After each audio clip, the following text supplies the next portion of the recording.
In this tutorial, we're going to be looking at maps in ByteDeck, a very powerful tool.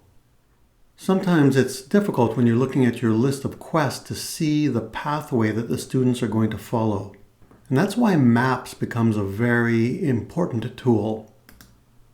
Now, before we look at maps, my recommendation is always to map out your whole course as much as you possibly can before you even begin. And that means mapping out the pathway that the students will follow. Here's the one that I used for this particular deck. I used Google Draw because I wanted to make changes as I went, so I can make changes to the various quests right over here.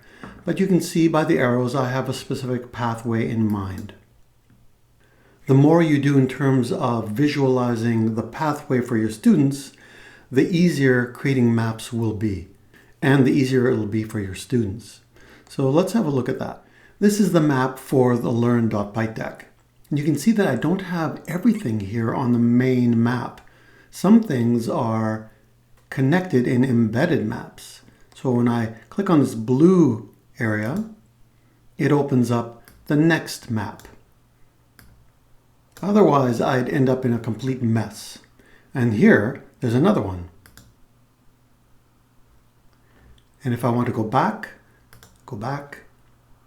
and back. We're going to show you a couple of ways of creating these embedded maps. But let's have a look at why we might even need it. Here's a different course, a different deck. Let's look at the map. Notice that the map is quite wide here. Now, if I wanted to simplify this map, perhaps make this whole campaign into an embedded map, that might be better, then what I would do is I'd first take note that the first quest is going to be Numbers Intro Quest. Okay, great. And then I'm going to go to this icon and it shows me a list of my maps. What I'm going to do is create a new one. Create. The name of this one is going to be Numbers. And right here, we're looking for the initial object.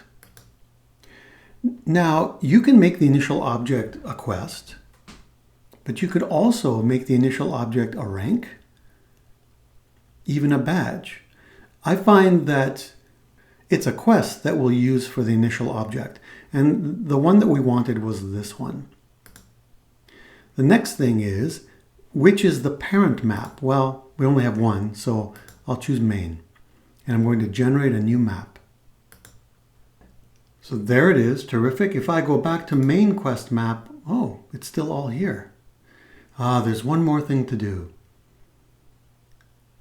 Go into that quest, edit it, and under advanced, down here at the bottom, there's a box to select that says that this quest is going to be a map transition. So I'll click on that. I'll go update. And now we'll go to maps. We'll refresh the map. And there we go. Much cleaner look. So now this is an embedded map. Excellent. Let's go back to the Learn ByteDeck map. And I just wanted you to notice that you can edit the maps. Simply come over here, go to edit. You can change the initial object. You can change the parent. You can change the name. My recommendation is to always, as you're building a deck, to come to the map, refresh the map, and have a look at the structure. See if the pathway that your students are going to follow makes sense. Now, this tutorial only provided you the basics for ByteDeck maps. Okay, it's time for you to do some experimenting with maps. Thanks for your attention.